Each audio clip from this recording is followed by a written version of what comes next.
Alhamdulillah, pertamanya saya ucapkan terima kasih kepada Urus dia atas jemputan pada pagi ini. Dan pertamanya saya nak memohon maaf juga kerana tak sempat nak buat kertas. Sebab Urus dia maklum hari Jumaat kata nak kertas. Saya ingat tak ada kertas. Jadi sempat-sempat pun PowerPoint je lah. Itu sempat. Ya, tapi kalau kertas tu mohon maaf banyak-banyak tak sempat nak buat seperti mana yang dibuat oleh Maulana tadi. Jadi itu yang pertama lah. Ya, yang keduanya mohon maaf juga kalau apa yang saya nak sampai ni pun bukanlah sesuatu yang barangkali ganjil kepada para asatizah yang ada di sini, yang di hadapan saya ini sebenarnya orang-orang yang sudah hebat, orang-orang yang dah alim, para tuan-tuan guru dah belaka ni, ya, yang sudah memahami tentang perkara ini. Ya, namun bila dijemput untuk untuk memberikan sedikit saya kata perkongsian lah, berkenaan dengan pegangan akidah ahli tasawuf ini, maka saya cuba berkongsi juga ya, di antara dengan tuan-tuan guru, ya, para asatizah sekalian berkenaan dengan perkara ini. Ya, walaupun saya terlalu kedir untuk membincangkan tentang tajuk ini, tambah pula kalau kita tengok dari sudut para ahli kitab-kitab, kita rujuk kepada Kutubus Sufiyah, jarang kita menjumpai sebenarnya perbahasan yang cukup panjang berkenaan dengan apa yang dikatakan sebagai pegangan akidah ahli sunnah, pegangan akidah para ahli tasawuf, ya. Jadi sebenarnya dia sudah jelas, tetapi yang menjadi masalah besarnya ialah apabila dia menjadi dia sudah menimbulkan kekeliruan dalam masyarakat, bukan kerana apa yang dipegang oleh kalangan golongan tasawuf, tetapi tapi disebabkan oleh penyebaran fahaman ataupun kita katakan ajaran ataupun pendapat yang bukan mewakili golongan tasawuf, ya. Jadi begitu yang sahih. Jadi itu yang menyebabkan berlaku kekeliruan dalam masyarakat, sehingga akhirnya orang melihat bahawa golongan tasawuf ini ialah merupakan satu kelompok yang kalau kita tengok hari ini ada yang meletakkannya di luar daripada kerangka ahli sunnah wal jamaah, even di luar daripada kerangka Islam pun kadang-kadang, ya. Jadi begitu. Jadi bila disebut sebagai itu antaranya lah. Dan juga bila dijemput untuk memperkatakan tentang perkara ini, ya, saya juga berhasrat sebenarnya untuk berkongsi sedikit pandangan, ya, walaupun dari sudut ilmunya tidak ke mana, ya, tetapi pandangan berkenaan dengan hal ini, kerana hal ini perlu diperkatakan sebab sebagai memberikan satu, kita bagikan pencerahan kepada apa yang dipegang oleh kalangan golongan tasawuf, ya.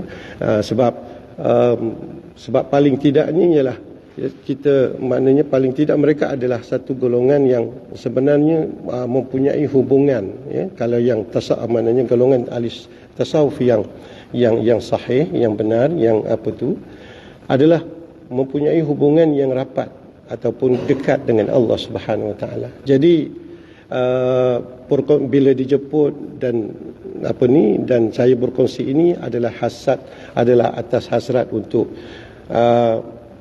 barangkali memberikan pembelaan sedikit kepada golongan yang disebut sebagai golongan ahli tasawuf. Cuma bila kita berjemput tentang ahli tasawuf ini, memang satu perkaranya ialah golongan tasawuf ini dia ada beberapa kelompok lah yang insya-Allah kita akan sebut, ya, berkenaan dengan perkara itu.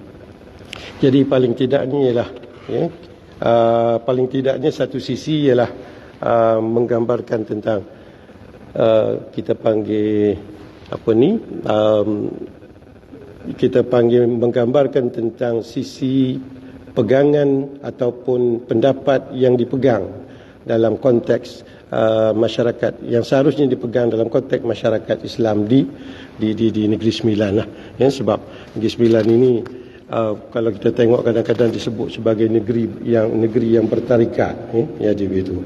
Jadi bila itu kita akan maknanya sudah tentu dia mempunyai kita katakan pandangan, maknanya masyarakat Islam di Negeri Sembilan ini dia harusnya mempunyai pandangan yang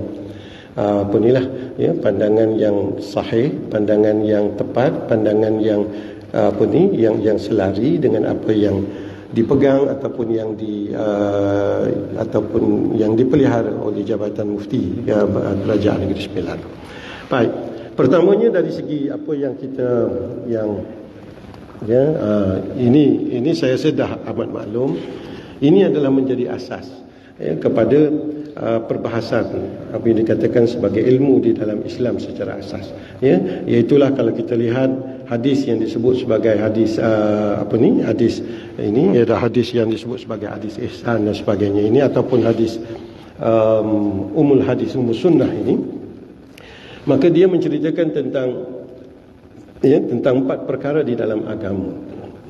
Kalau kita kecilkan dari sudut skopnya lah, kalau kita katakan dari skopnya, bermakna bahawa sebagai seorang Muslim, maka dia harus mempunyai keempat-empat perkara. 3 perkara yang mempunyai dasar yang besar, yang mempunyai pengaruh yang besar, iaitulah al-iman, al-islam dan al-ihsan, ataupun di dalam bahasa yang lain ialah akidah, syariat dan juga ataupun fiqh, dan yang ketiga tasawuf.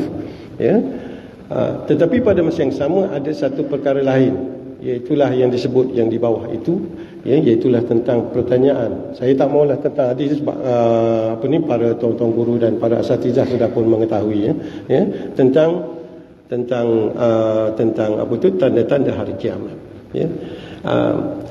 Apa yang penting daripada hadis ini ialah suatu perkara, ialah dia menyatakan tentang dari segi keseluruhan apa sikap hidup yang ada pada seorang Muslim.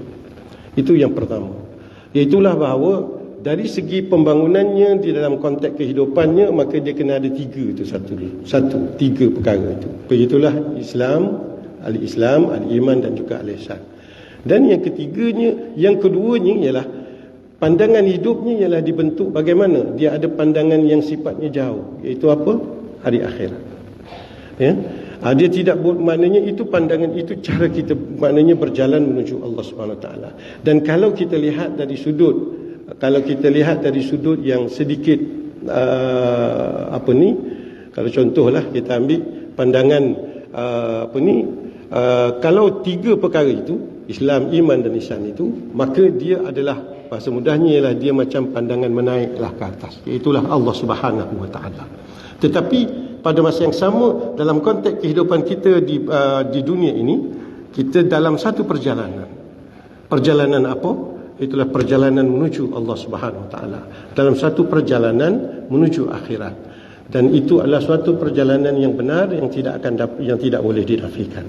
Jadi dalam konteks kehidupan ini, dalam konteks kita berjalan menuju Allah Subhanahu Wa Taala, maka kita berjalan dalam maknanya pada masa yang sama ialah kita sebenarnya naik menuju Allah Subhanahu Wa Taala. Bagaimana? Iaitulah berdasarkan kepada al-Islam, al-iman dan al-ihsan itu. Bagaimana itu? Selalunya kita di Islam, iman dan ihsan itu dipisahkan. Dipisahkan. Maknanya al-Islam itu ialah hal yang bersifat fiqh. Al-iman itu ialah hal yang bersifat iman, dan al-ihsan itu ialah yang bersifat maknanya akhlak ataupun tasawuf. Gitu. Tetapi dari satu sisi yang lain, kadang-kadang disebut juga oleh Abu Harith Al-Muhasibi di dalam kitabnya Al-Ma'lul Qulub wal Jawarih, maka dia menjelaskan dari sudut maqam. Itu yang saya sebutkan tadi, bahawa sebenarnya kalau kita Islam, iman dan ihsan itu ialah kita sebenarnya dari sudut maqam. Maknanya dalam kehidupan kita tidak terlepas daripada sebenarnya dalam perjalanan kita menuju akhirat pada masa yang sama adalah serentaknya kita menuju Allah Subhanahu wa taala. Ya, itulah dari sudut mendaki atau pendakian kita kepada Allah Subhanahu wa taala melalui apa? Maqam yang disebut sebagai makna maqam al-Islam, maqam al-iman dan maqam al-ihsan. Ya, jadi begitu. Jadi ini dari sudut yang apa yang pada saya yang boleh diambil sebagai suatu faedah daripada apa yang kita faham daripada hadis ini, ya. Dan hadis ini dia menggambarkan tentang bagaimana seorang dari sudut kehidupan atau maqam seorang mukmin, maqam seorang muslim, maqam seorang mukmin, maqam pada mukminnya dan juga maqam pada ihsannya. Ya, jadi itu adalah perjalanan menuju kepada Allah Subhanahu Wa Taala dalam konteks kerohaniannya.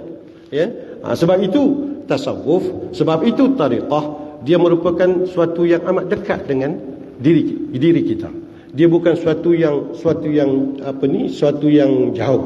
Ya, cuma hari ini sebab dia sudah diinstitusikan, jadi itu yang menyebabkan orang melihatnya sebagai suatu yang jauh. Ya, ataupun orang melihat satu yang dia tidak ada kaitan dengan dengan macam kita contoh kita katakan tasawuf. Maka tasawuf sudah dijelaskan dan sudah digambarkan sebagai suatu ilmu yang khusus. Maka akhirnya tasawuf sudah menjadi suatu ilmu yang semacam terpisah daripada kehidupan.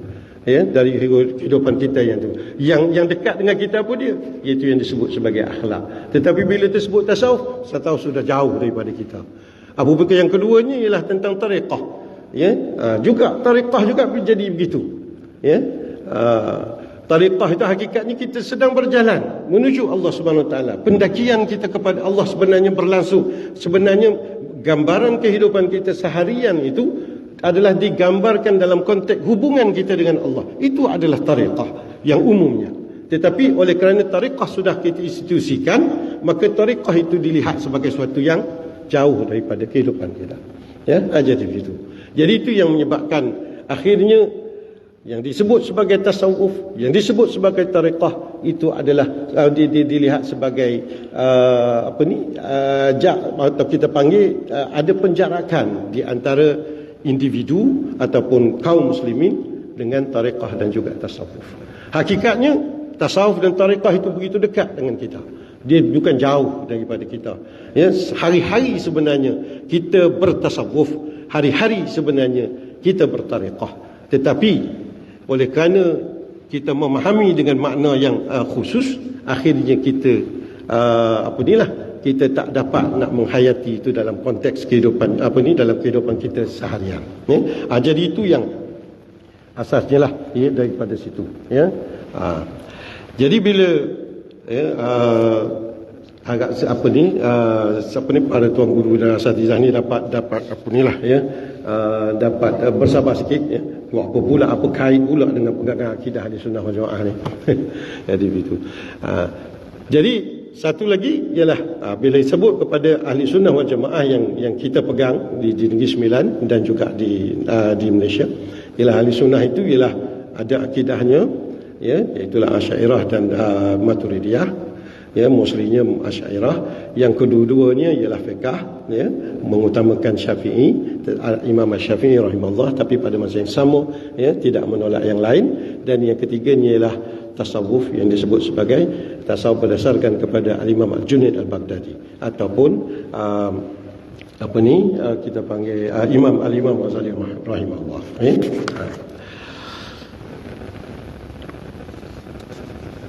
Jadi dalam konteks yang lain, kalau kita lihat ada satu slide yang terlepas, ya, iaitulah Syekh Al-Baghdadi di dalam Al-Farq Baina Firaq, maka dia menyatakan tentang kelompok yang ada di dalam Islam pada ini ditulis dalam abad ke-5, ya, yang mana ada 8 disebut sebagai 8 kelompok, ya, Jadi kelompok-kelompok itu kita faham, iaitulah fiqahnya, golongan mutakallimin, golongan fiqah, golongan ulama hadis, ya, golongan ahli bahasa, ya, golongan kemudian itu golongan para qurra, kemudian itu golongan tentera, ya, dan akhir sekali ialah golongan ini disebut sebagai golongan zuhud, ya. Jadi begitu.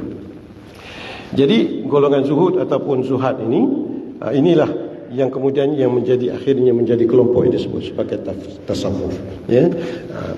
Jadinya, ya, kalau kita lihat dari sudut awalnya, ya, golongan tasawuf ini dia bergerak di dalam kerangka yang sudah ada, yang sudah menjadi kita panggil kerangka pemikiran ataupun pendekatan para ulama awalnya, para golongan salaf, ya. Dia bukan merupakan suatu yang terpisah, ya. Dia bukan merupakan suatu yang terpisah, tetapi yang menjadi walau begitu, ya, pada masa yang sama ada juga perkara-perkara yang disebut sebagai kelompok-kelompok yang mengemukakan ajaran-ajaran tasawuf yang berbeza ataupun dari sudut akidahnya berbeza dengan pandangan golongan salaf, ya. Dan itu memang ada dalam sejarah, ya. Dan itu kita boleh lihat dari peringkat awal lagi, ya, golongan yang disebut contohnya di dalam Kashful Mahjub, ya, Syekh Abu Ali Al-Hujwiri misalnya, maka dia menyatakan dari sudut adanya kelompok yang disebut sebagai Al-Hululiyah, ya. Kelompok awal itu Al-Hululiyah, iaitulah yang mempercayai bahawa Allah itu berada ataupun Allah itu berada ataupun bertempat, ya, di dalam diri manusia itu setelah pun ada pada awal abad ketiga dan awal abad keempat sudah ada, ya, hal tersebut, ya.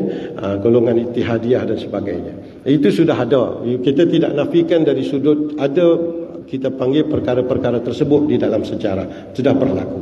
Namun ia adalah merupakan serpihan, ya, dia adalah merupakan serpihan daripada golongan yang mewakili kebenaran. Dia bukanlah merupakan golongan yang duduk di dalam golongan ataupun kelompok tasawuf yang benar itu, ya. Jadi itu yang harus kita faham. Sebab kadang-kadang orang bila dia nak menolak golongan tasawuf ataupun dia tengok kelompok-kelompok begini, akhirnya dia umumkan semuanya sebagai maknanya bercanggah ataupun bertentangan dengan ajaran Islam, ya. Jadi di situ itu yang kita di situ itu adalah pendekatan yang tidak tepat dalam konteks ini, ya. Jadi kalau kita lihat kemudiannya pendekatan para ulama juga, ya. Ya. Oh, maaf.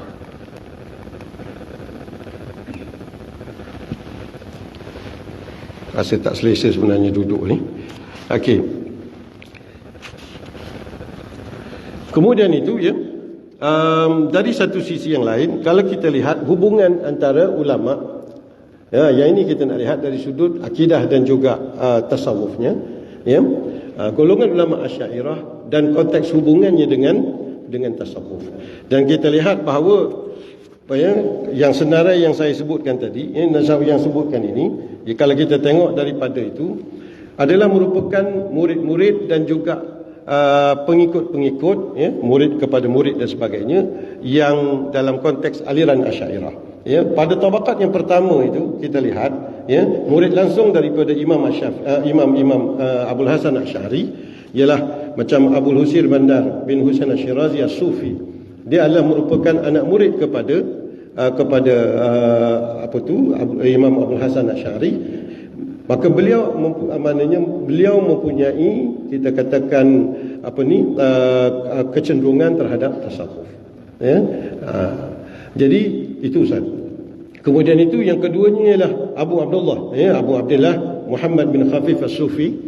Beliau juga adalah murid kepada Imam Asy'ari dan beliau juga adalah merupakan mempunyai kecenderungan terhadap tasawuf, ya.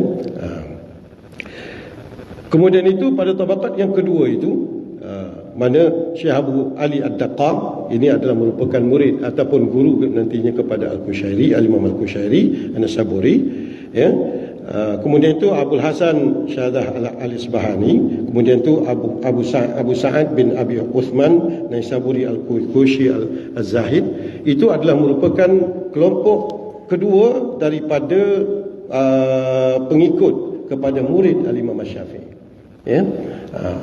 Jadi di sini ini kita boleh fahamlah kenapa golongan ulama tasawuf tidak menulis kitab, soalnya tidak menulis dalam kitab-kitab mereka secara asasnya, ya, berkenaan dengan panjang lebar berkenaan dengan akidah yang menjadi pegangan mereka.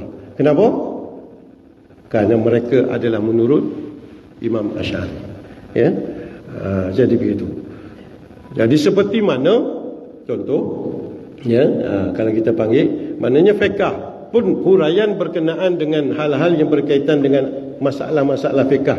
Walaupun ada sentuhannya, tetapi sentuhan mereka tidak seperti mana sentuhan para ulama mazhab. Ya, kenapa? Kerana mereka berpandukan kepada apa yang telah diajar oleh imam mazhab. Ya. Jadi kitab mereka walaupun ada menyentuh, tetapi sentuhan mereka lebih kepada apa? Kecenderungan mereka kepada apa? Hal-hal yang menyentuh tentang apa falsafah dari sudut, kita katakan sesuatu, kita panggil amalan itu. Ya. Jadi di situ. Jadi bukan lagi dari sudut hukum. Hukum telah selesai. Ya. Hukum telah selesai. Kat mana? Yang diajar oleh ulama mazhab, ulama fiqh. Ya. Akidah telah selesai. Tetapi akidah telah selesai. Bagaimana? Berdasarkan kepada pandangan ulama Asy'ariyah, Imam Abul Hasan Asy'ari dan juga Asy'ariyah. Jadi dah selesai situ. Tak perlu dipanjang-panjang di sini sebab dia adalah merupakan, maknanya kita panggil mereka adalah satu kelompok yang mana mengikut manhaj itu. Cuma mereka banyak menulis dari sudut apa yang menjadi bidang mereka. Ya, apa bidang mereka? Tentang jiwa, tentang bagaimana nak membersihkan jiwa, bagaimana bagaimana nak menimbulkan jiwa yang dekat dengan Allah dan sebagainya. Jadi begitu. Jadi dia tak perlu nak tulis panjang-panjang. Cuma kita akan jumpa contohnya ada ulama yang akhirnya terpaksa menulis dengan panjang berkenaan dengan itu. Kenapa? Kerana sudah bila berlaku fitnah terhadap kelompok ini, dan berlakulah serangan dan juga pembunuhan, dihukum bunuh dan sebagainya, maka mereka terpaksa mempertahankan diri mereka. Jadi dalam konteks itu para ulama sufi, mereka bila menulis kitab mereka mula menulis hal-hal yang juga ada sentuhan sedikit bahagian akidah. Sebab apa? Sebab nak menyatakan kepada orang, sebab tujuan kitab mereka itu ditulis ialah untuk memberi penjelasan tentang pegangan mereka, maka ada juga disentuh tentang hal yang berkaitan dengan akidah. Sebab itulah kalau kita tengok apa yang disentuh oleh, contohnya Abu Haris, Syekh Imam Abu Haris Al-Muhasibi, antara tokoh sufi yang awal abad kedua, ya, dan ketiga. Beliau tidak menulis tentang, tak perlu menulis, walaupun beliau adalah merupakan Al-Imam Al-Muhasibi, adalah merupakan golongan, juga adalah daripada golongan ulama yang terkenal dalam konteks kalamnya. Beliau mahir dalam kalam dan beliau banyak membantah golongan Mu'tazilah, ya, dan sebagainya. Tetapi dia tidak, kecenderungan dia menulis, bila dia menulis, banyaknya dia menulis tentang tasawuf.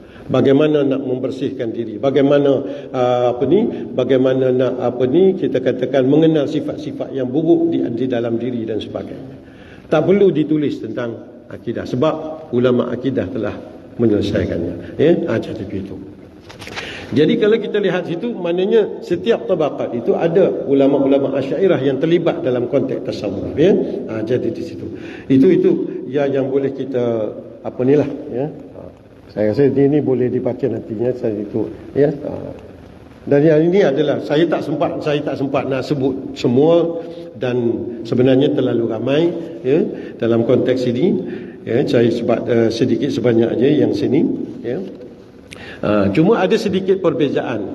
Contoh, ya, sedikit perbezaan. Kalau kita tengok pendekatan para ulama Jawi atau orang ulama Melayu, dengan ulama-ulama sebelumnya. Bila kita tengok kitab-kitab yang ditulis pada para ulama Jawi, maka kita akan tengok kerap mereka akan menyentuh 3 bahagian sekaligus.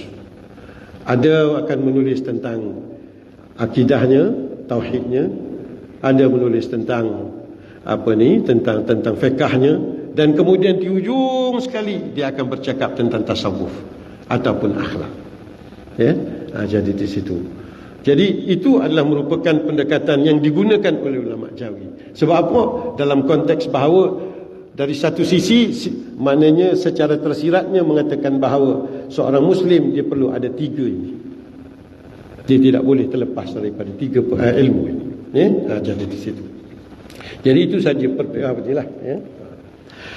Jadi sampai kita kepada kenapa kita perlu memperkatakan tentang pegangan akidah ahli tasawuf ini, ya, ataupun itu, ya, sebenarnya tak perlu pun. Cumanya ialah satu sisi kesimpulan kita yang pertama ialah dari sudut bahawa tasawuf ini ialah merupakan suatu bidang ilmu dalam Islam. Itu pertama.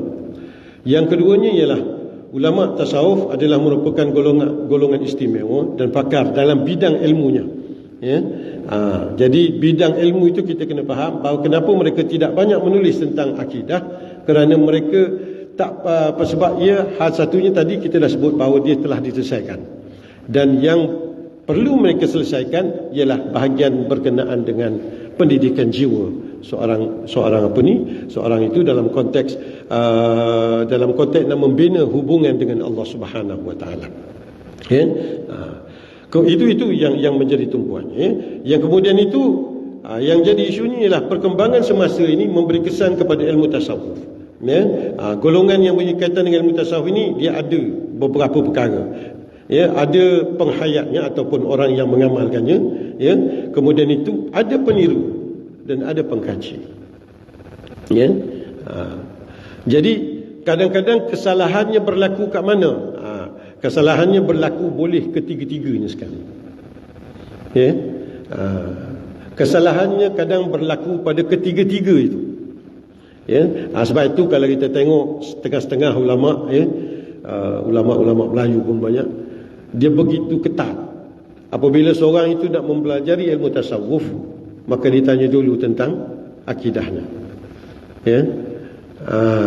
Ditanya dulu tentang akidahnya, bukan keseluruhan lah, maknanya hal-hal yang sifat dia fardu ain. Ya. Fardu ain itu selesai dulu. Fiqh pun sedemikian. Ya, selesai dulu. Baru kepada tasawuf. Tapi tasawuf yang disebutkan di situ bukan tasawuf dari sudut mempelajari, kita kata sifat-sifat itu tak, tapi dari sudut amalan. Ya, sifat-sifat itu selesai sebab dia adalah fardu ain. Ya, sebab ilmu ni dia ada fardu ain dan dari fardu kifayah. Itu tuan-tuan guru semua tahu tentang ini. Ya, jadi fardu ain itu kena selesai.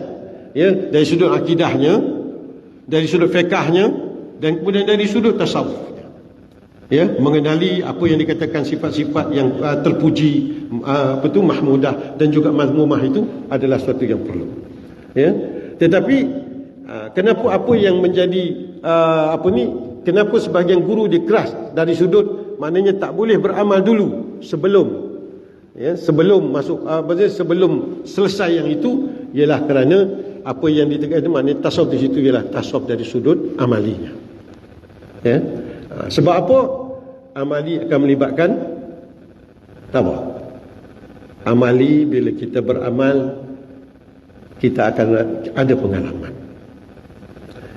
Pengalaman itu yang kadang-kadang menyebabkan kesalahan boleh muncul pada orang yang mengamal. Kenapa? Pengalaman. Ya, pengalaman. Bila dia mengalami, kadang-kadang ialah dengan musuh-musuh yang ada, ya, musuh-musuh dari sudut nafsunya, musuh dari sudut syaitannya, itu boleh banyak perkara, ya, pengalaman dari sudut kasyafnya, ya, apa yang ditajallikan kepada dia, apa yang ilham yang dia perolehi, itu semua boleh menjadi lorong-lorong yang menyebabkan kesalahan bagi maknanya yang boleh menyentuh soal akidah. Ya, jadi di situ. Itu tu. Jadi Itu yang menyebabkan sebahagian guru-guru dulu, ya, dia begitu strict dari sudutnya, selesaikan dulu fardu ain, baru lepas itu mengamalkan. Sebab tasawuf bukan soal ilmu, tetapi tasawuf adalah soal amalan. Ya, seperti manalah contoh kan, kalau seorang kalau tidak apa tu, dalam secara umum pun sebenarnya dalam konteks beramal sudah tentu kita akan merasa kemanisan. Kan? Seorang yang beramal atau seorang yang beriman dan mempunyai iman yang kukuh kepada Allah, sudah tentu dia akan merasa kemanisan iman itu. Ya? Jadi di situ. Dan kemanisan iman itu dia boleh datang dalam berbagai perkara. Ya? Contoh, dia kadang apa yang dia alami, dia alami suatu peristiwa yang barangkali kita katakan buruk, tetapi dengan pergantungannya kepada Allah, dengan ingatannya kepada Allah, dengan muraqabatullah dia dengan Allah Subhanahu Wa Taala, maka dia akan dapat menangani peristiwa yang buruk itu. Dia akan rasa kemanisan iman itu. Ya? Kemanisan iman itu merupakan suatu yang dalam konteks biasa pun ada. Ya? Tambahlah pula dalam konteks seorang yang beramal, ya, dalam konteks tasawuf, ya. Jadi di situ, dan itu pun hakikatnya tasawuf juga, ya. Jadi begitu, ya. Jadi tambahkah kemudian itu pula isu peniru, ataupun kita panggil yang mananya orang yang yang bersufi-sufi misalnya, ya. Jadi hal yang sama juga boleh berlaku, ya, yang menyebabkan berlaku banyak perkara yang inilah, yang ini yang telah muncul, yang sebenarnya telah dirakamkan ataupun telah ditulis oleh para penulis daripada golongan ahli tasawuf awalnya, seperti yang ditulis oleh contohnya pernah disebut oleh Imam Abu Yazid Al-Bustami, ya. Kemudian itu juga contoh yang lain ialah yang disebut oleh Al-Luma oleh As-Sarraj, ya. Imam Abu Nas As-Sarraj At-Tusi di dalam kitab Al-Luma fi Tasawuf. Jadi dia telah menjelaskan tentang hal-hal banyaknya aghlad yang berlaku dalam konteks tasawuf, ya, yang muncul daripada sama ada golongan tasawuf, yang muncul daripada golongan yang kita panggil orang kata bersufi-sufi itu, ya, ataupun meniru golongan tasawuf, ya, itu juga boleh berlaku, ya. Jadi ini yang menyebabkan kekeliruan yang berlaku, ya, dalam konteks masyarakat, ya, dan dia menyentuh banyak isu yang berkaitan dengan akidah, ya. Kontroversinya maka, dan juga pada masa yang sama kita akan jumpalah banyak kontroversi berkenaan dengan ilmu tasawuf ini akhirnya, ya. Apabila ilmu sudah tidak maknanya amalan ilmu sudah tidak disandarkan kepada amalan, dan amalan sudah tidak disandarkan kepada ilmu, maka akhirnya muncullah berbagai-bagai perkara, ya.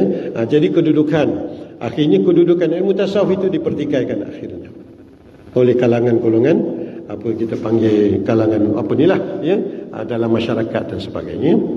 Jadi di situ. Jadi itu yang kita akan jumpa, ya. Contohnya orang akan mengatakan maknanya golongan-golongan sufi adalah golongan-golongan yang sebenarnya memegang akidah yang bercanggah dengan akidah Ahlussunnah wal Jamaah, ataupun yang bercanggah dengan akidah tasawuf, akidah Islam dan sebagainya. Ya. Dan kemudian itu yang ketiganya, kita dari segi perkembangannya muncul pula pembahagian ilmu yang disebut sebagai ilmu itu tasawufnya yang disebut sebagai sunni, ya. Kemudian itu tasawuf yang disebut sebagai falsafi. Ini juga menjadi suatu kekeliruan dalam masyarakat. Sebab apa? Hak sunni itu dikatakan, sebab tasawuf disebut sunni ialah tasawuf yang selari ataupun dekat dengan Al-Quran, dan itu dianggap sebagai tasawuf yang paling benar. Dan akhirnya tasawuf falsafi dianggap tasawuf yang paling tidak benar, yang bertentangan dengan Islam, ya. Jadi begitu. Jadi pembahagian ini juga menimbulkan fitnah. Hakikatnya pembahagian ini adalah pembahagian dari sudut perbahasan dalam kita panggil kandungan dalam tasawuf itu, ya.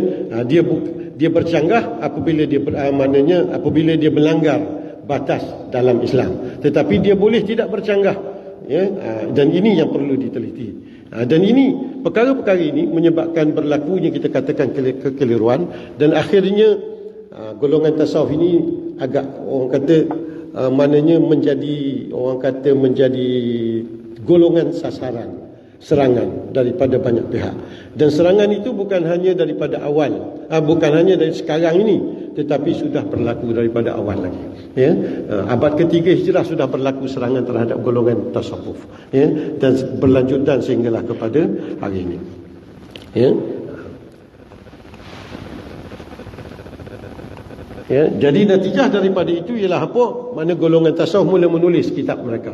Ya, kalau awalnya dia tulisan-tulisan ini adalah bentuk risalah. Ada kalangan yang tidak menulis tidak menulis pun. Ya, tetapi kalam mereka itu akhirnya dirakam oleh para penulis kemudian oleh oleh penulis-penulis yang kemudian, ya, penulis-penulis ahli tasawuf yang kemudian. Itu yang merupakan. Kenapa mereka menulis itu? Ialah kerana mereka mempertahankan diri mereka daripada serangan. Ya, mulanya mereka tidak mahu menceritakan, sebab hakikatnya nak menceritakan hal yang berkaitan dengan tasawuf ini, hal-hal yang agak dalam, pengalaman-pengalaman kerohanian itu, maka dia memerlukan orang yang kita panggil orang yang pernah mengalami ataupun merasai pengalaman itu, baru dia boleh mengalami, baru boleh dia memahami. Ya, jadi begitu. Jadi kalau dia tak dapat nak kita menselarikan di antara kefahamannya dengan barangkali apa yang dialami oleh golongan tasawuf, dengan golongan sufi, maka disitulah akan menyebabkan berlaku kekeliruan. Ya? Jadi tujuan-tujuan mereka itu menulislah, dan itu adalah kitab-kitab yang saya katakan ditulis.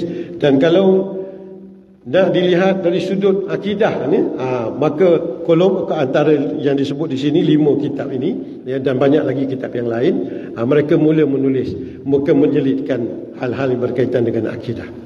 Ya, jadi yang awal mereka tak sangat nak menulis. Sebab apa? Sudah jelas bahawa mereka adalah kelompok yang kelompok ilmu dari segi ilmunya khusus, tetapi dari sudut pengikutan mereka, akidahnya mereka mengikut akidah Asy'ariyah, Ahli Sunnah wal Jamaah. Kemudian itu dari sudut fiqahnya mereka mengikut imam mazhab, ya. Dan mereka hanya menumpukan perhatian mereka kepada hal yang berkaitan dengan pembersihan jiwa. Itu saja, tazkiyatun nafs.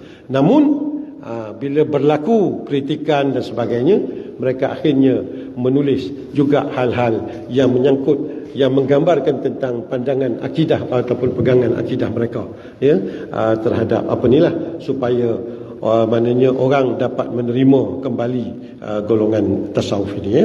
Jadi di situ. Dan ini antara yang perkara-perkara yang saya rasa makruf daripada kita, dan sebenarnya banyak lagi, tak sempat nak tulis semua, ya, yang makruf pada kita dari sudut ini, ya. Jadi itu dari sudut kita katakan bahasan mereka, ya. Jadi seperti mana saya sebutkan tadi, ya, pegangan akidah golongan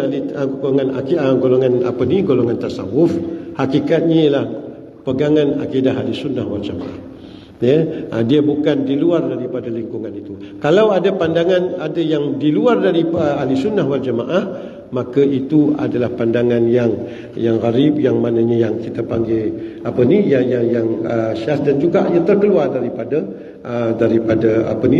yang diterima dalam, tidak diterima dalam konteks Islam, ya. Jadi di situ. Baik. Cuma saya nak sentuh di sini ialah, ya, berkenaan dengan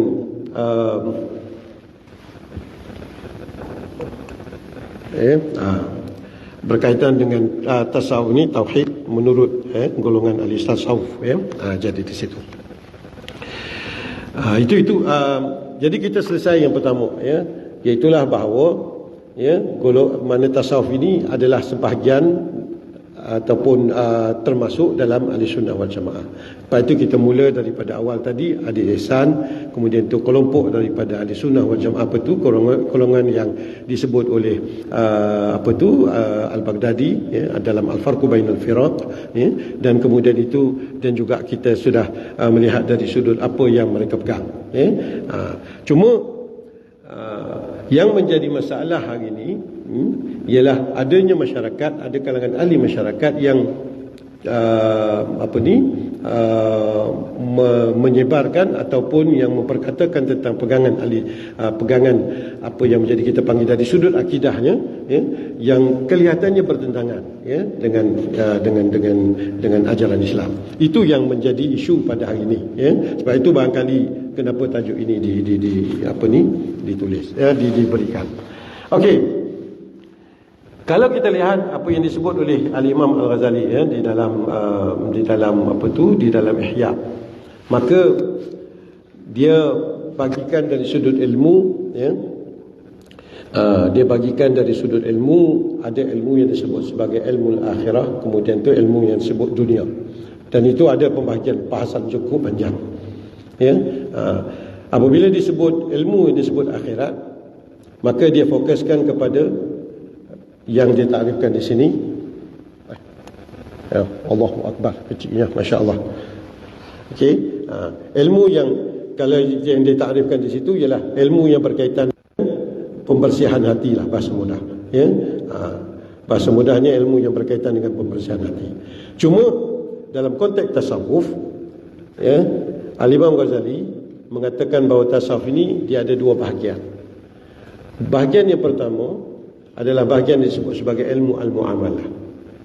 Ya, bahagian ilmu al-muamalah ni, inilah yang disebut oleh Al-Imam Ghazali sebagai tasawuf itu ialah fardu ain. Ya, bahagian ilmu muamalah. Ilmu yang berkaitan dengan bagaimana kita nak membersihkan hati kita. Ya, bagaimana kita nak membersihkan hati kita, kemudian itu bagaimana nak mengubat hati yang kotor dan sebagainya. Ya, jadi ini adalah merupakan fardu ain yang disebut oleh Imam Ghazali bahawa ilmu tasawuf itu ialah fardu ain. Ada satu bahagian lagi yang disebut juga termasuk di dalam bahagian ilmu tasawuf yang disebut sebagai ilmu al-mukasyafah.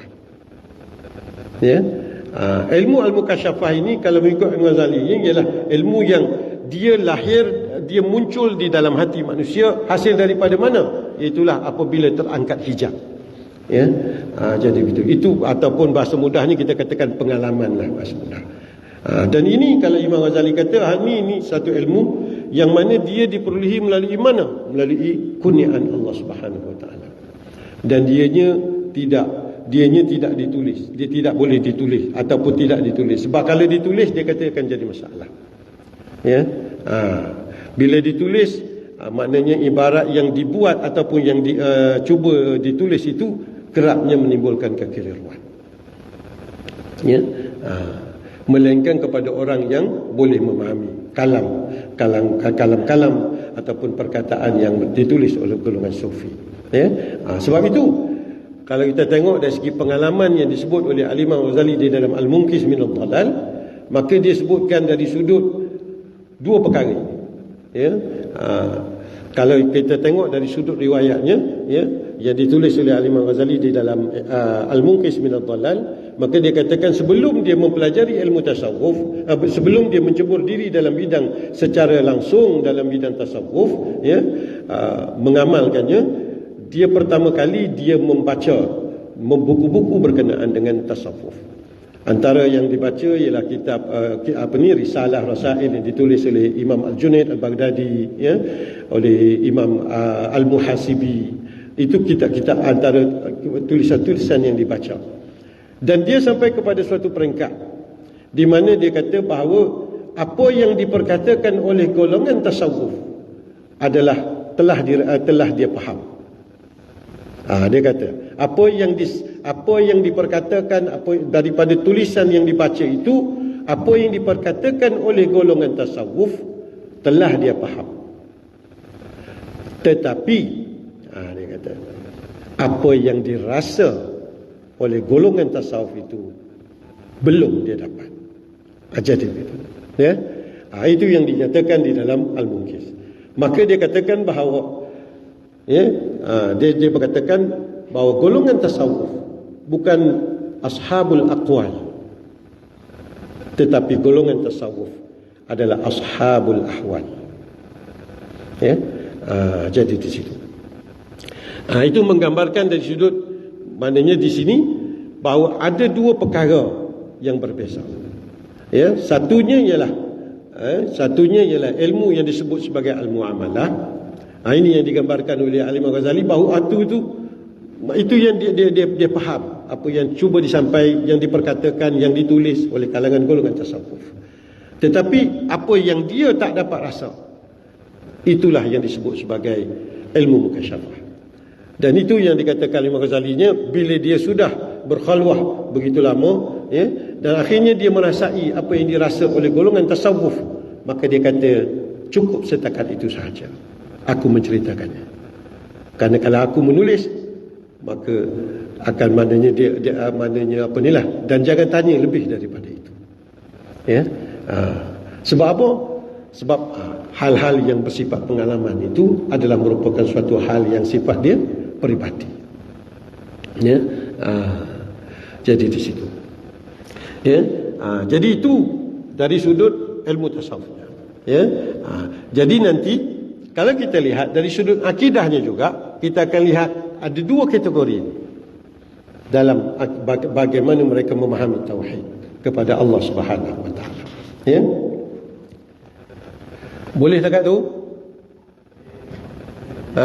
Ke saya duduk cakap sedap sini seorang-seorang? Bimbang juga ni. Lepas tu duduk jauh pula ni. Kalau duduk dekat sedap sikit bertanya kan.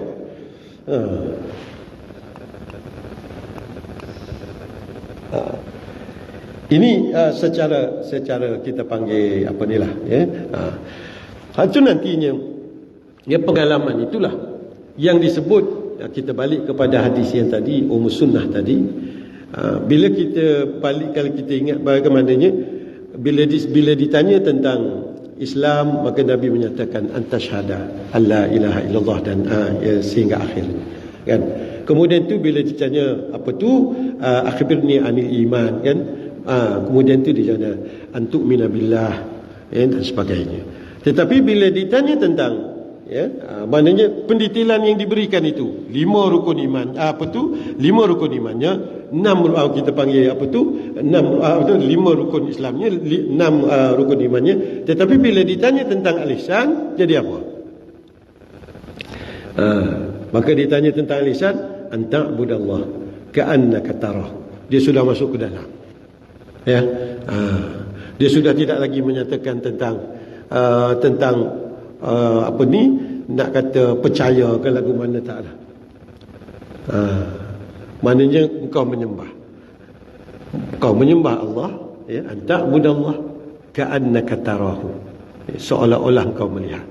Seolah-olah kau melihat itu dah confirm dah, dia bukan dia menunjuk kepada apa ni, kita melihat Allah Subhanahu Wa Taala, sebab akidah sudah mengawal itu, bahawa Allah tidak akan dapat dilihat dengan mata kasar kita kan. Tapi akhirnya ka'annaka tarahu, seolah-olah engkau melihat Allah, yang diterjemahkan oleh ulama bahawa itu adalah merupakan yang disebut sebagai apa? Sebagai al-muraqabah. Ya. Ada tu sebagai musyahadah. Ya. Kemudian tu fa illam takun tarahu fa innahu yaraka. Dan bila tak dapat nak rasa yang itu, maknanya rasa bahawa dia sentiasa melihat kita, maka diterjemahkan oleh kalangan ulama dalam konteks apa? Ialah muraqabah. Ya. Jadi situ. Jadi ia sudah masuk ke dalam. Dia bukan lagi apa ni, kalau nak kata rukun pun sebab dia adalah merupakan suatu yang sifat dia, ahwal, hal di dalam diri seorang yang telah maknanya kita panggil dari konteks ubudiyahnya kepada Allah, telah mencapai suatu tahap, ya. Jadi begitu. Sebab kalau kita tengok Al-Imam Al-Qushairi, maka dia menyatakan dalam Ar-Risalah, ya, ibadah itu dia ada 3 tingkat. Pertamanya al-ibadah, yang keduanya al-ubudiyah, dan yang ketiganya al-ubudah. Ya. Al-ubudah itu adalah tahap yang paling tinggi dalam konteks hubungannya dengan Allah Subhanahu Wa Taala. Penyembahannya kepada Allah itu sudah dalam konteks yang disebut sebagai disebut juga dalam konteksnya ialah disebut sebagai musyahadah. Ya. Dan kemudian tu tingkat yang paling rendah ia disebut sebagai ibadah. Peringkat yang kedua dia disebut sebagai al-ubudiyah. Jadi itu yang disebut oleh Al-Imam Al-Qushairi rahimahullah. Ya. Jadi dia sudah menggambarkan tentang aspek dalaman diri manusia. Ya, bukan lagi maknanya dalam konteks hubungannya dengan Allah. Ya, hubungannya dengan Allah. Bukan lagi dalam konteks hubungan bukan isu dengan manusia, tetapi dalam konteks hubungannya dengan Allah Subhanahu Wa Taala. Jadi sebab itu ihsan, ya, maknanya kadang-kadang diterjemah dalam bentuk yang berbagai. Kalau dalam konteks yang paling rendah yang selalu disebut ialah akhlak, ya. Namun dalam konteks yang lain, ya, saya mohon maaf kecil sangat di situ, ya. Kadang-kadang disebut juga al-ma'rifah, ya. Kadang juga disebut sebagai al-wusul, kadang disebut juga sebagai al-baqa, al-qurbah, al-musyahadah, al-muraqabah dan sebagainya lah. Ya, jadi di situ. Jadi bila golongan tasawuf, ya, bila golongan tasawuf bercakap dari konteks pegangan akidah, apa yang akidah mereka terhadap Allah Subhanahu Wa Taala, ya, maka yang lain kita apa ni lah, ya, jangan kata pula orang golongan tasawuf ni tak percaya tentang apa ni, tentang kenabian dan nubuah dan sebagainya ataupun sami'iyat. Hal itu sebenarnya dah selesai. Kalau kita boleh tengok saja dalam Ihya, Imam Ghazali terpaksa menyimpulkan kembali akidah yang dipegang oleh golongan tasawuf, ya.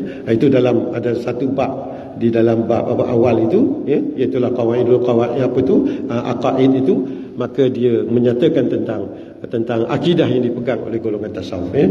Cuma dalam konteks tasawuf, ya, kita lebih terfokus, ataupun golongan tasawuf dia terfokus kepada hubungannya dengan Allah. Segala-galanya ialah dalam konteks hubungannya dengan Allah, ya.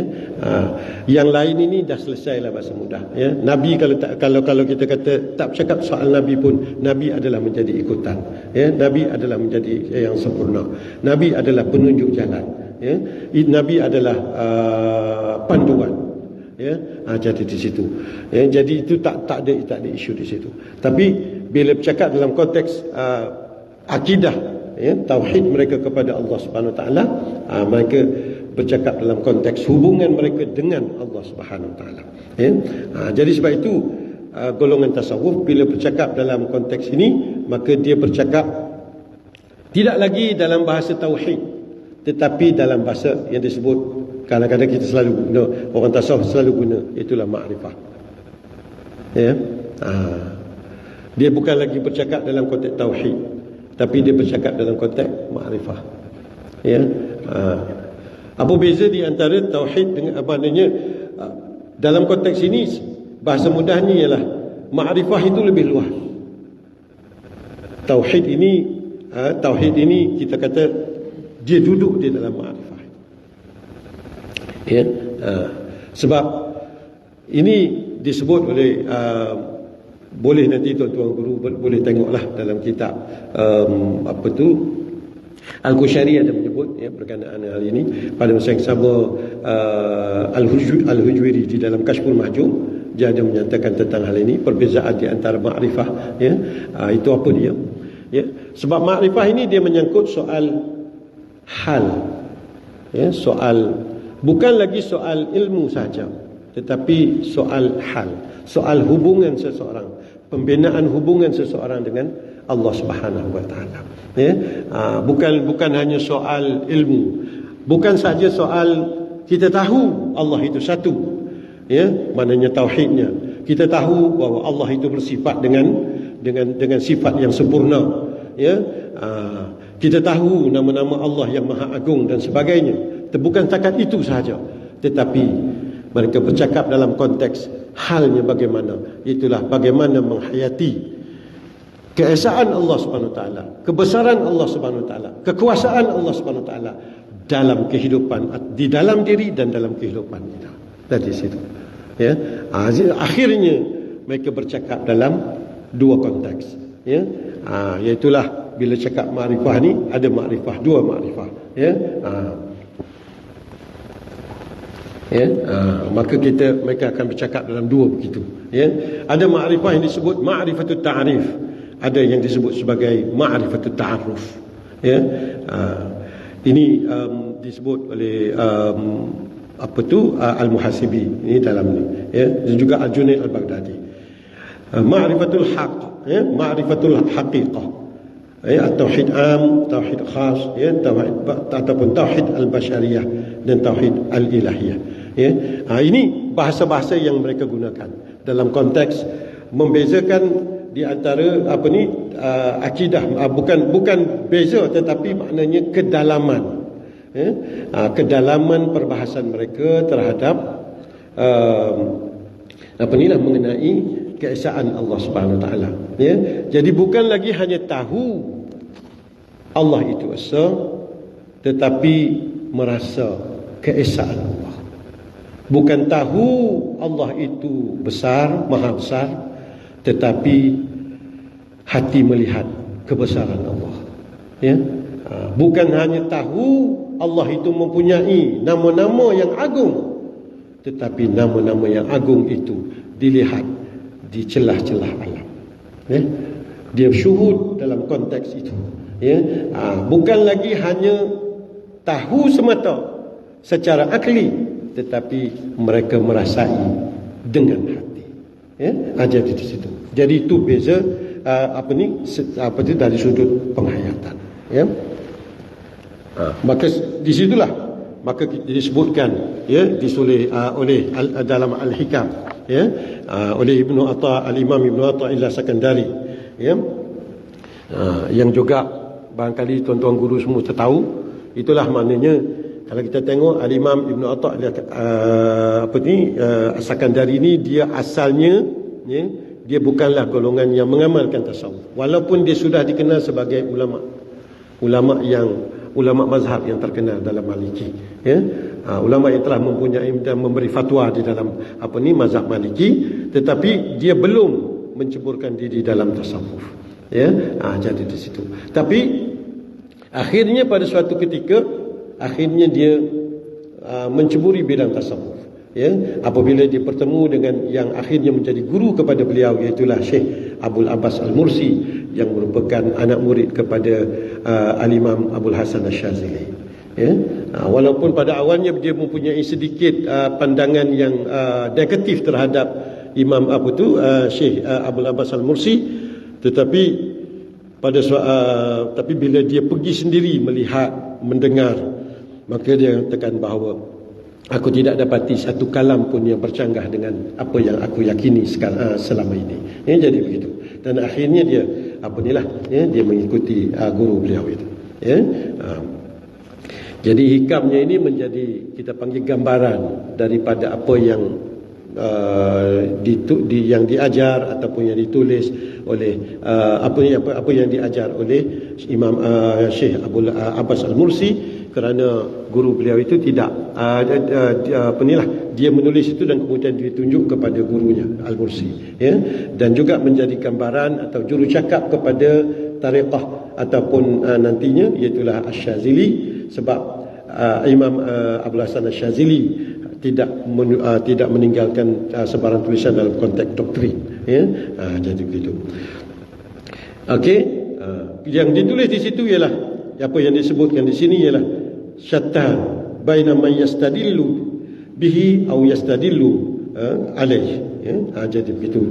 Jauh berbeza di antara orang yang berdalil dengan Allah Subhanahu Wa Taala dengan orang yang berdalil ke atas Allah Subhanahu Wa Taala, ya. Jadi di situ, ya.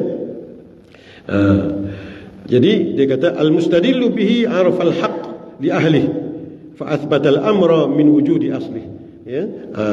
Jadi orang yang berdalil dengan Allah Subhanahu Wa Taala ni, dia mengetahui Allah Subhanahu Wa Taala itu, ya, berdasarkan kepada maknanya kita katakan menurut ahli dia, menurut mana golongan tasawuf, dan maka dia menisbatkan itu berdasarkan kepada asalnya, ya. Tetapi wal istidlalu alaihi min adamil wusuli ilaih, ya. Dan orang yang beristidlal ke atasnya itu ialah min adamil wusuli ilaih, maknanya kerana mereka tidak sampai lagi, ya, kepada apa yang disampaikan oleh golongan sufi, ya. wa illa famata ghaba hatta yastadilla alaih.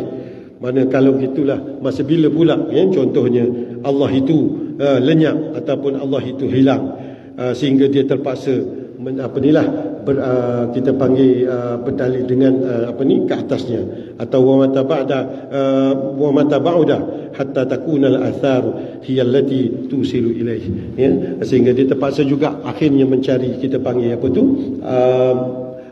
kesan-kesan athar, kesan-kesan untuk dia melihat, maknanya untuk mengetahui Allah Subhanahu Wa Taala. Ini bahasa mudahnya kalau kita tengok ialah seperti maknanya satunya ialah dia ada dua kelompok. Pertamanya kelompok yang disebut sebagai golongan sufi, mana golongan sufi yang telah sampai, maka dia tidak perlu lagi kita panggil maknanya Allah itu menjadi dalilnya, jadi begitu. Tapi orang yang belum sampai, ini yang selalunya golongan awam ataupun salik, maka dia selalunya terpaksa bergantung kepada dalil-dalil, ataupun tanda-tanda, ataupun kesan-kesan yang ada di dalam alam ini dan sebagainya, untuk mengetahui Allah itu maha besar dan sebagainya. Jadi di situ. Jadi itu beza. Di antara kita panggil antara dua kelompok. Yang disebut sebagai, yang menggambarkan tentang tadilah, itulah makrifat ini dia ada dua, makrifat yang am dan makrifat yang khas. Makrifat yang am ni adalah orang yang mencari dalil, melihat, contohlah kita kan, apa tanda Allah itu ada?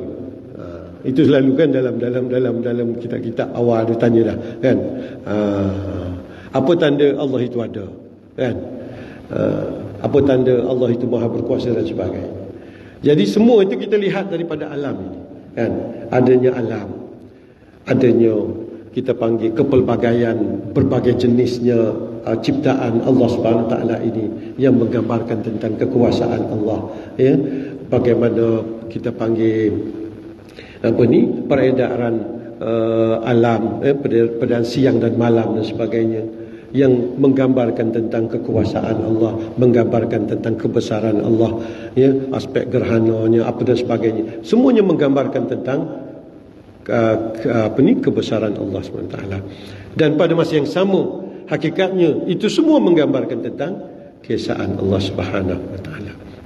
Tapi bagi golongan yang telah sampai kepada Allah, yang disebut sebagai sufi ataupun yang wasil, itulah sampai kepada Allah, maka dia tak perlu melihat dalil itu lagi yang ada ni, tapi semuanya yang dilihat ini membawa dia direct kepada Allah Subhanahu Wa Taala. Contohlah, contoh, kadang-kadang bila sesuatu kejadian kita tengok, maka selalunya kita jarang ingatan kita ataupun hati kita terus kepada Allah. Kita terpaksa melakukan, kita panggil proses, akhirnya ada yang sampai mana, ini sudah kehendak Allah Subhanahu Wa Taala. Jadi begitu. Tetapi ada bagi orang yang maknanya hubungannya dengan Allah begitu erat, akhirnya bila dia melihat sesuatu, apa yang dilihat itu membawa dia kepada Allah SWT terus. Itu yang kadang-kadang kita dengar kalam, ma ra'aitu syai'an illa wa ra'aitullah fihi. Aku tidak melihat sesuatu melainkan aku melihat Allah di dalamnya. Ini bukan dalam konteks kalau orang salah faham, dia boleh lihat maknanya akhirnya Allah ada di dalam alam, Allah ada di dalam benda dan sebagainya. Itu bukan makna. Itu bukan makna yang difaham oleh kalangan golongan tasawuf yang benar. Tetapi golongan tasawuf melihat bahawa apabila melihat sesuatu, semuanya membawa, orang kata kalau kita pun bahasa apa yang nak dekat sikit, sama ada dekat ke tidak, tak pastilah kan. Maknanya bila dia melihat sesuatu, imbauannya terus kepada Allah Subhanahu Wa Taala. Dia terus mengingat Allah Subhanahu Wa Taala. Jadi di situ. Jadi itu dari sudutnya, Jadi itu bukan dari sudut, maknanya kalau kita tengok ya, dan dari sudut yang umumnya, maka kita dan kebanyakan orangnya, maka untuk sampai kepada Allah, maka dia sampai, maknanya dia terpaksa melihat berbagai dulu ya, maknanya kadang-kadang nak kena proses dululah ya, setengah-setengah kan orang proses ni kalau saya cakap gitu kan, ada orang kata apa tu, macam lepas dia cakap dah, kena proses tak proses jadi ya, jadi begitu proses ya, mana kena proses dulu ya, jadi begitu proses barulah sampai kepada Allah Subhanahu Wa Taala ya. Ibaratnya sama saja, contoh ya, kita itu yang kadang-kadang kita akan dengar kalam yang juga istilah dalam tasawuf disebut sebagai apa itu, syuhudul kathrah fil wahdah wa syuhudul wahdah fil kathrah ya. Jadi di situ ya, melihat yang banyak pada yang satu, melihat satu pada yang banyak ya. Itu adalah gambaran dua tauhid yang berbeza, dua makrifah yang berbeza ya, dari sudut itu. Boleh tak berani nak jawab ni, macam tak sangkut aja ni. Boleh? Kalau ada apa pun nak tanya, angkat je tangan, sila saja ya. Jadi tak apa, saya tak ada masalah ya, angkat je. Sebab saya bimbang juga ya. Sebab dah hari ini kita jumpa dua kelompok ini ya. Hari ini kita jumpa dua kelompok ini berbeza, dan kelompok yang khusus ini kita jumpa juga dua yang berbeza. Paling simpelnya dua yang berbeza ya. Ada yang benar, ada yang salah ya. Kita tak bimbang dari sudut yang pertama tu ya. Yang pertama tu kalau dia dah tu maknanya itu apa ni lah, sebab dia jelas maknanya ilmunya kurang.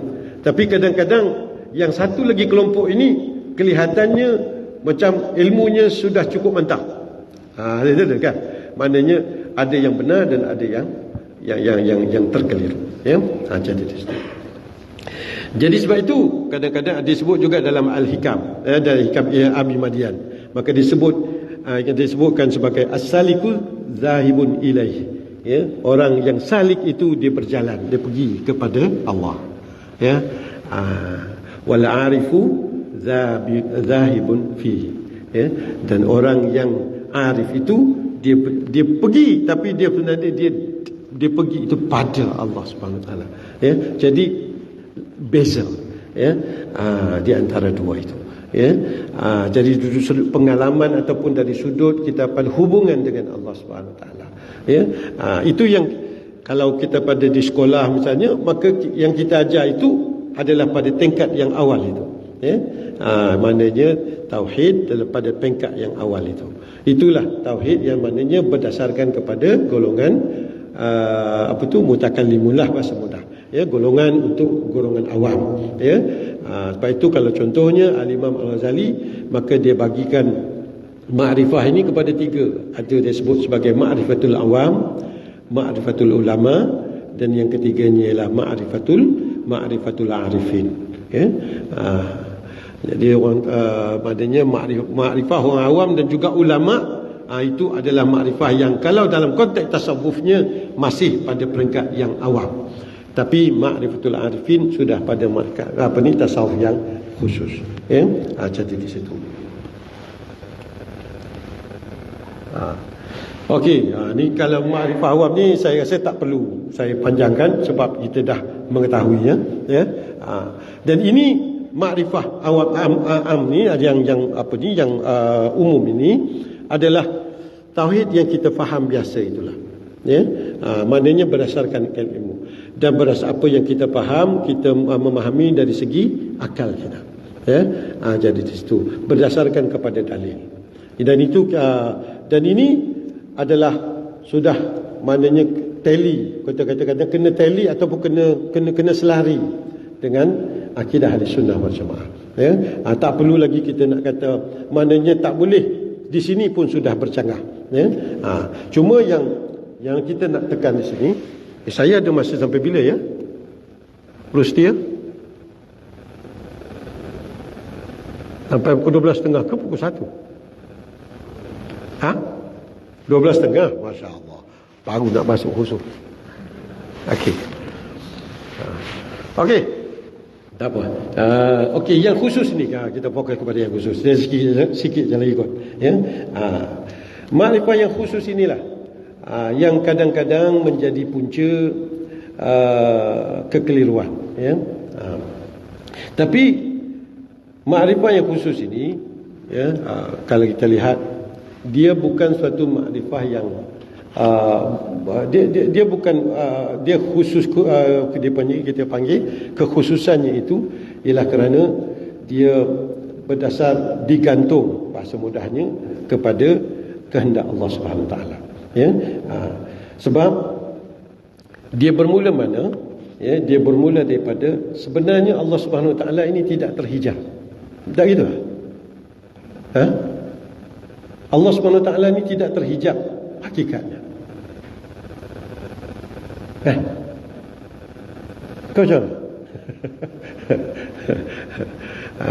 Kalau dalam hikam disebutkan dalam al-hikam disebutkan mimma yadullu wujudi qahri subhanahu wa ta'ala an hajabahu syai' bima laysa ma'hu, ya. Jadi begitu. Dia maknanya salah satu daripada tanda wujudnya, maknanya kita panggil kekuasaan Allah Subhanahu Wa Taala ialah apa? Maknanya kehebatan Allah Subhanahu Wa Taala ialah dia terhijab dengan sesuatu yang sebenarnya apa ni? Tak ada. Ya. Kenapa dia terhijab? Di situ isu dia. Kalangan golongan tasawuf mula bercakap, ya. Mula bercakap tentang makrifah khususnya ialah apabila dia bercakap dalam konteks ini, Allah sebenarnya tidak terhijab. Sebab itu disebutkan oleh Ibnu Athaillah Sekandari, ya, al-haqqu laysa bimahjubin wa innamal mahjub anta 'anin nazar ilaih, ya. Al-haq, Allah Subhanahu taala itu tidak terhijab, tetapi yang terhijab hakikatnya ialah engkau daripada melihat dia. Sebab itu hakikatnya tauhid yang biasa pun kita nak menentukan makna Allah itu ada, Allah itu maha berkuasa. Kita lihat alam, tetapi kita melihat alam, kita diajar melihat alam, hakikatnya untuk sampai kepada Allah SWT. Hakikatnya alam menjadi hijab kepada Allah Subhanahu Wa Taala, ya. Akhir kita sampai kepada alam, maknanya kita nampak alam dengan kepelbagaian, dengan keindahan, dengan apa lagi lah berbagai-bagainya, yang semuanya menunjukkan bukan hanya kebesaran Allah, bukan hanya kebesaran kekuasaan Allah, bukan hanya kehebatan Allah, tetapi hakikatnya menunjukkan apa? Keesaan Allah Subhanahu Wa Taala. Tetapi kenapa kita tak nampak? Sebab yang terhijab hakikatnya ialah diri kita. Bukan Allah yang terhijab, tetapi yang terhijab adalah diri kita. Jadi di situ. Di sini golongan tasawuf mula bercakap makrifah yang khusus, ya. Kemudian itu contoh itu Allah, ya.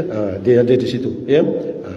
Kaifa yatasawwaru an yahjubahu syai', an yahjubahu syai' wa huwa alladhi azhara kull syai'. Macam mana boleh Allah terhijab sedangkan hakikatnya dia yang menzahirkan segala-galanya? Ya. Macam mana boleh terhijab? Contohlah kita kata, ya, kita tengok jam. Sudah tentu kita kata ada pembuat jam. Ya, jadi begitu. Hebat pembuat jam. Jadi gitu. Dan sudah tentu kita mengkagumi orang yang buat jam. Jadi bila kita melihat, kita sentiasa dalam apa? Kita sentiasa duduk di dalam nikmat Allah. Tetapi kita menyadari atau tidak, Allah Subhanahu wa taala. Baik itu disebut di dalam hikam, ya, al-ghafilu idza asbaha yanzuru madza yaf'al. Ya. Orang yang ghafil, bila dia bangun pagi-pagi, dia tengok, dia fikir apa benda nak buat hari ni. Tetapi dia panggil al-aqilu idza asbaha yanzuru ma yaf'alu Allahu bihi. Orang yang berakal, bila dia bangun pagi-pagi, dia apa yang dia fikir? Allah nak buat apa dengan aku hari ni? Jadi di situ. Ya. Sebab apa? Allah tidak terhijab. Kita duduk di dalam nikmat Allah Subhanahu Wa Taala. Kita duduk di dalam nikmat Allah bukan pada satu-satu tempat, tetapi pada setiap ketika. Pada masa ketika ini pun kita berada, kita sedang berada di dalam nikmat Allah. Kita menggunakan nikmat Allah. Kita merasai nikmat Allah. Jadi yang terhijab hakikatnya ialah kita. Yang menghijabkan kita daripada Allah kepada Allah adalah kita, bukan Allah Subhanahu wa taala. Allah Subhanahu wa taala begitu jelas di dalam alam. Ya, begitu jelas.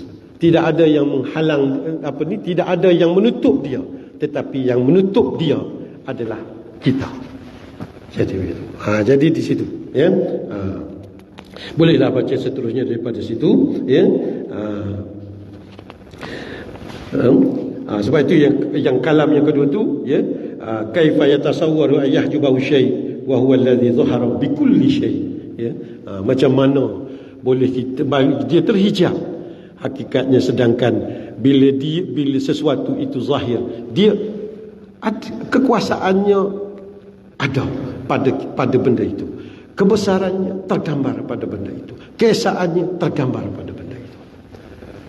Tak ada menutup dia, ya. Tetapi yang menutup dia itu apa? Yang menutup dia itu ialah diri kita, ya. Jadi di situ. Kemudian itu, okey. Kemudian itu makrifah khasnya bagaimana? Kat mana dia mula? Kat mana dia mula itu? Maka dia mula daripada ayat surah Al-A'raf. Ya, wa idza akhadha rabbuka min bani adam min zuhurihim dzurriyyatahum, wa asyhadahum ala anfusihim alastu bi rabbikum qalu bala syahidana. Ya, jadi gitu. Antaqulu yaumal qiyamah inna kunna an hadza ghafilin.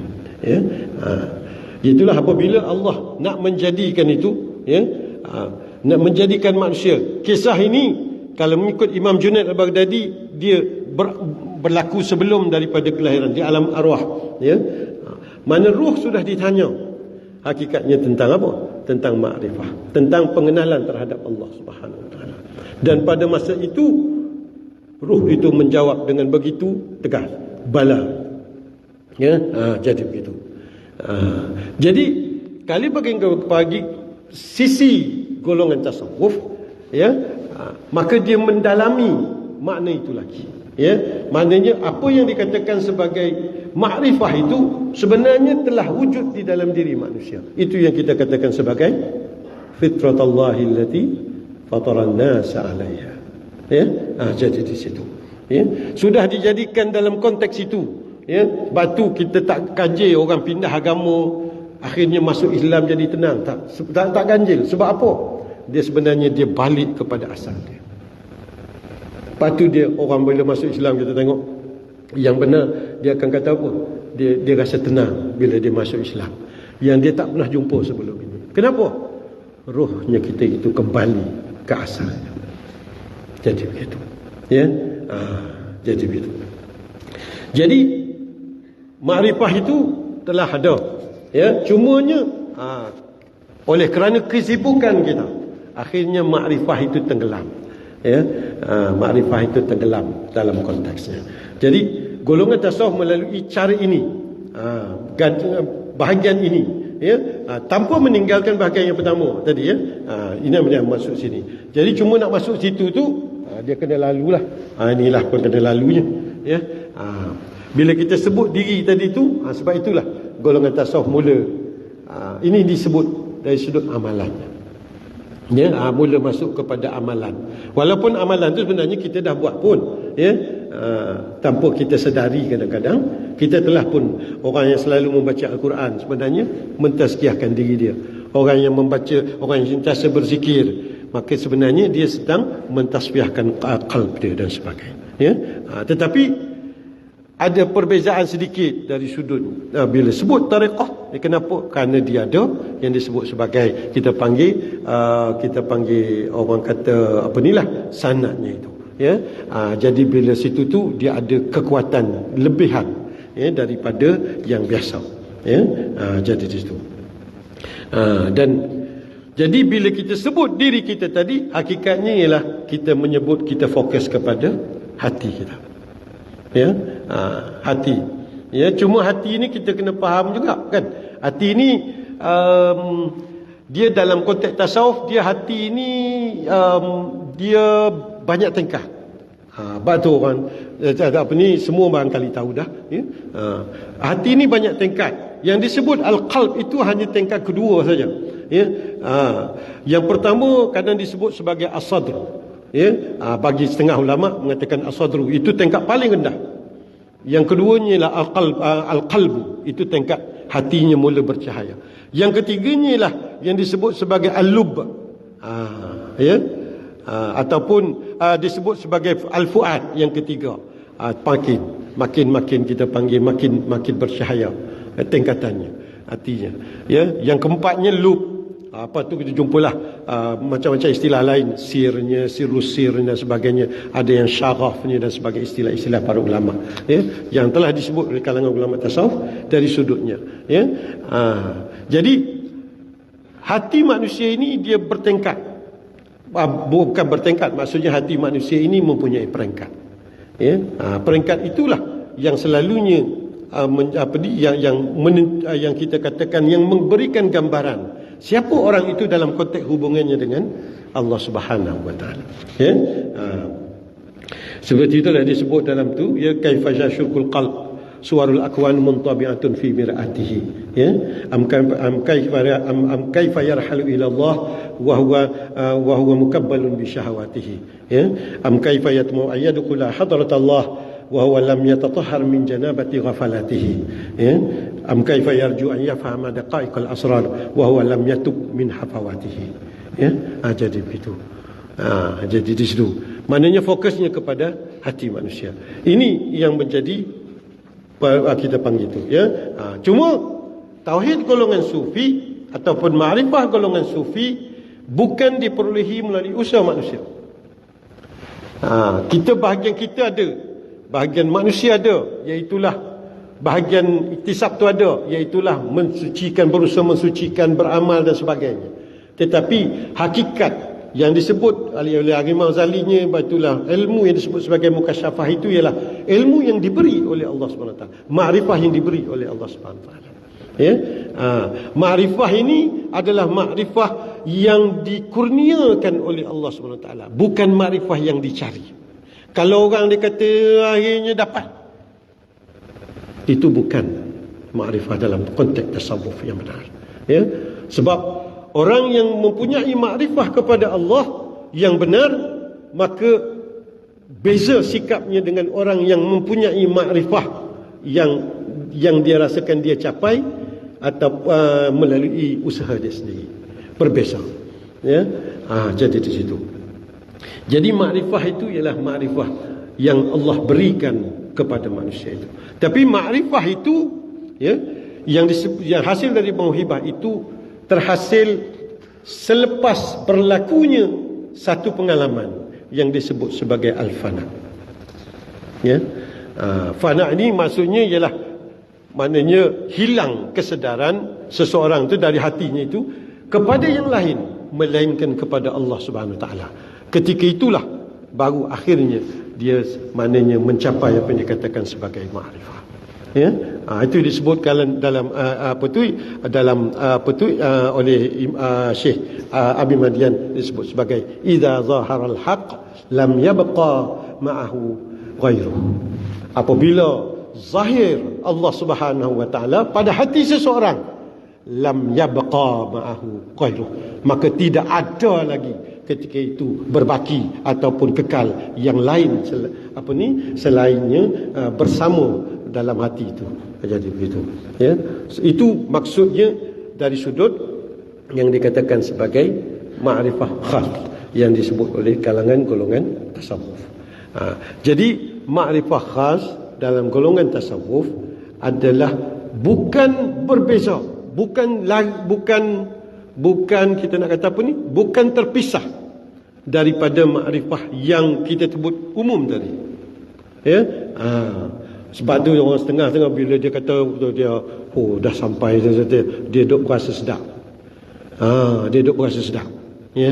Dia duk berasa hebat, dia duk berasa dialah, maknanya tak ada manusia dah capai, dia seorang je capai. Jadi begitu, ya. Jadi begitu. Bukan begitu, ya. Lepas tu dia ikut dia nak cakap apa-apa.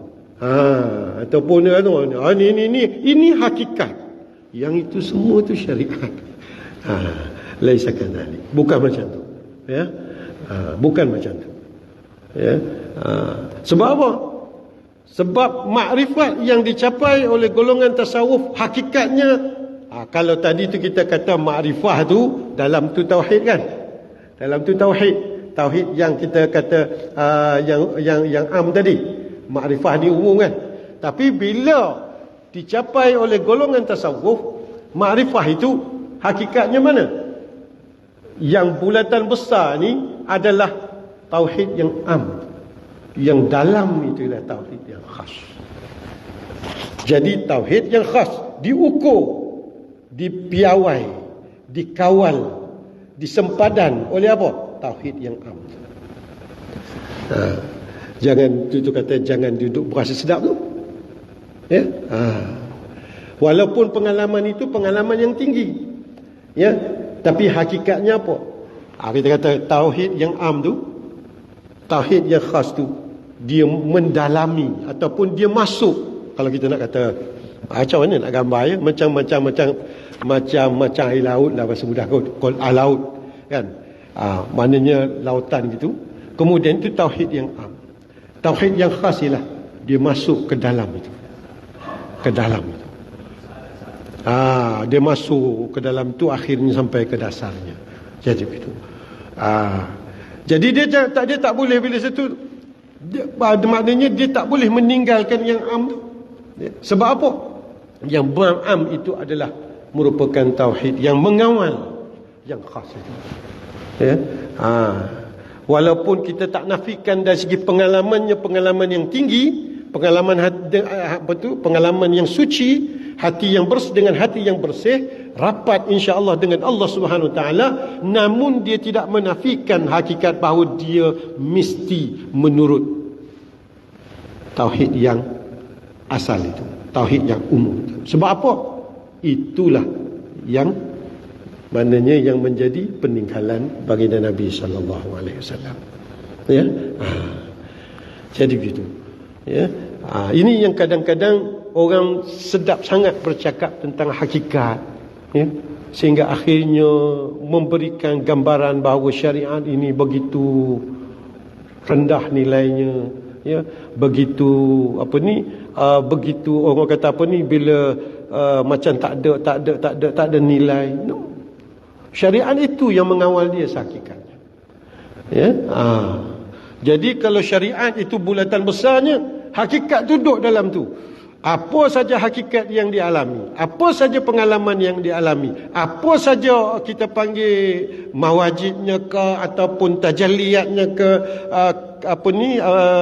kita panggil kasyafnya kepada sebagainya, semuanya dikawal oleh syariat. Dia tidak boleh sama sekali dia keluar daripada situ. Dia keluar daripada situ, dia sebenarnya sudah melanggar batas-batas agama. Jadi begitu, ya. Jadi itu yang dari sudut kita katakan tasawuf ataupun makrifah yang dipaham dalam konteks ataupun pegangan akidah lah di dalam tu, ya. Sebab nak cakap tentang pegangan akidah ni dia sama saja. Sebab tu saya katakan kita maknanya pegangan akidah golongan tasawuf adalah pegangan akidah berdasarkan kepada ahli sunnah wal jamaah. Cuma sikit lagi, ni tak payahlah ni fahamlah keadaan ni. Allahu Akbar. Okey, apa? Ini pengalaman. Ini secara ringkas adalah pengalaman yang ataupun kita ambil daripada Al-Junaid Al-Baghdadi dalam risalah dia, ya, dalam menceritakan tentang apa yang disebut sebagai makrifah, bagaimana pencapaian dia dan sebagainya. Okey, yang ni tentang wahdatul wujud. Ini satu perkara yang sebenarnya semua dah maklum, ya. Rasanya, ya, tentang perkara ini, ya, walaupun istilah ini asasnya bukanlah suatu istilah yang walaupun ada orang kata digunakan oleh golongan tasawuf, tetapi asasnya istilah ini bukan muncul daripada golongan tasawuf, tetapi dimunculkan untuk menisbahkannya kepada, untuk memberi gambaran tentang apa yang seolahnya apa yang mana yang dipercayai ataupun diyakini oleh golongan tasawuf, ya. Jadi di situ. Jadi sebab itu kalau setengah ulama dia mempunyai perbezaan dari sudut pemakaian istilah wahdatul wujud, ya. Ada ulama yang menerima, ada ulama yang menolak. Ulama yang menerima kerana dia memahaminya dalam satu makna itu. Ada ulama dia kata jangan pakai langsung sebab apa, dia boleh menimbulkan kekeliruan. Tapi ada orang menolak sebab dia faham cara dengan cara yang salah, ya. Itu ada belaka dalam, saya rasa dalam tu, ya. Saya tak perlu ya, ini cerita lain, banyak nanti Kang tu. Okey, cuma kesimpulan saja saya nak baca, ya. Berkenaan dengan kesimpulan ni sikit lagi, ya, urus dia. Kena makan lewat pula hari ni, ya.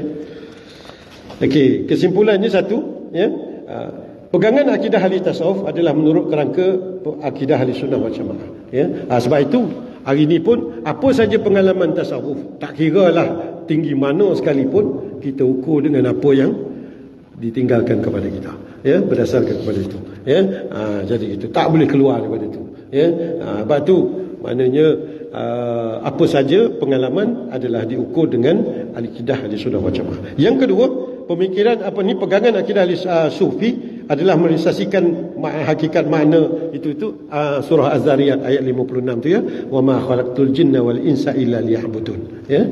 Itulah maknanya satunya ialah merasai hakikat kehambaan, yang keduanya ialah mengakui hakikat ketinggian dan kebesaran Allah Subhanahu Wa Taala, ya.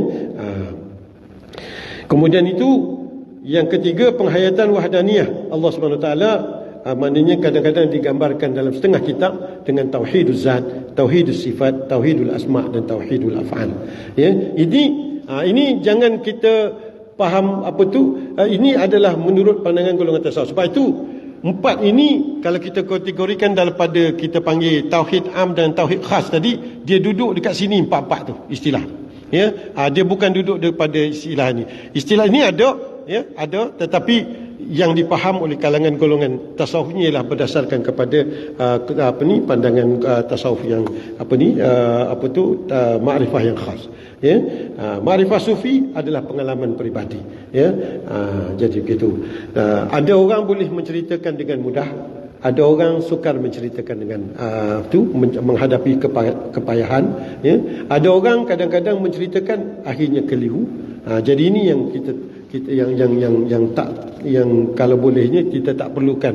Contohnya maknanya kalau Negeri Sembilan ni kalau bolehnya yang ni pengalaman begini kita tidak galakkan untuk diceritakan, ya. Wahdatul wujud ke hakikat mana-mana benda dia tak sepatutnya dia menjadi penceritaan umum dalam masyarakat yang kita panggil yang awam, ya. Sebab makrifat yang khusus adalah untuk golongan yang khusus, ya. Bukan menyuruh ilmu tetapi mengelak fitnah, ya. Jadi di situ. Kemudian itu tauhid sufi tidak ada kaitan dengan ajaran sesat, ya, itikad sesat, Ya, pembahasan mengenai konsep tauhid sufi yang hak memerlukan ketelitian. Sebab apa? Sebab kadang-kadang orang terlalu memudahkan sehingga akhirnya menyebabkan yang betul pun dianggap sebagai salah, yang salah pula kadang-kadang dianggap sebagai betul. Ya, jadi di situ. Itu asasnya lah. Apa lampiran yang ada di dalam yang slide-slide yang ada tu ya, itu semua sebenarnya menggambarkan tentang akidah yang dipegang secara akidah umum yang dipegang oleh kalangan golongan tasawuf, ya, yang ditulis antara yang saya petikkan di sini ialah kepilkan di sini ialah Risalah Kusyairiyah, ya, Al-Kalabazi di dalam At-Ta'arruf li Mazhabi Tasawuf, ya. Allahu Akbar. Ini Al-Kalabazi, ini pun Al-Kalabazi ni, ya. Al-Kalabazi dalam At-Ta'arruf li Mazhabi Tasawuf, dan juga boleh rujuk yang lain lah seperti Al-Lumah fi Tasawuf, kemudian tu Ihya, ya, antara yang boleh menjadi sandaran kepada kita, ya. Jadi begitu. Jadi itu pegangan akidah ahli tasawuf, ya, yang mana secara asasnya yang umum itu selesai, yang mereka dalami ataupun yang mereka dalami adalah berdasar untuk tauhid yang khusus itu ataupun makrifah yang khusus itu. Dan makrifah yang khusus itu adalah diselarikan dengan apa? Dengan amalan, ya? Amalan, zikir dan sebagainya, dan dia tidak dipenuhi dengan usaha manusia, tetapi hakikatnya dia dipenuhi melalui pemberian Allah Subhanahu Wa Taala. Jadi orang yang sampai kepada Allah hakikatnya ialah orang yang disampaikan oleh Allah Subhanahu Wa Taala. Ya, sebab itu ada istilah al-murid wal murad. Ya, murid ni orang yang menghendaki, al-murad ialah orang yang dikehendaki. Ya, al-wasil dan orang yang salih, dan orang yang wasil ataupun sufi. Ya, orang yang berjalan dan orang yang sampai. Jadi begitu. Boleh? Jadi di situ, ya. Jadi itu secara asasnya lah, ya. Just gambaran, ya. Kalau sebab nak cakap tentang akidah ahli tasawuf, hakikatnya kita bercakap tentang akidah ahli sunnah wal jamaah. Lepas tu saya tak nak masuk kat situ lah, sebab saya rasa tuan-tuan dan puan pun lebih maklum, lebih arif daripada saya, ya. Sebab saya nak bercakap sini ialah berkenaan dengan makrifah itu, ya, terutamanya makrifah yang khas, supaya dia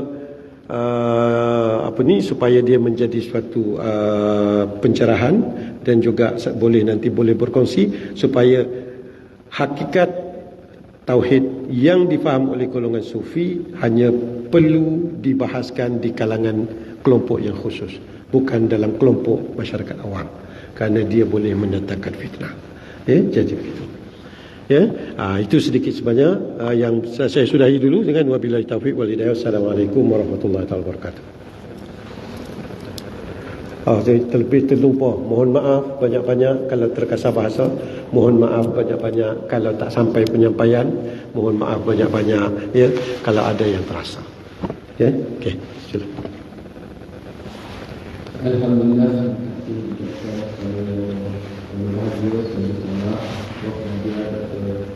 Kemudian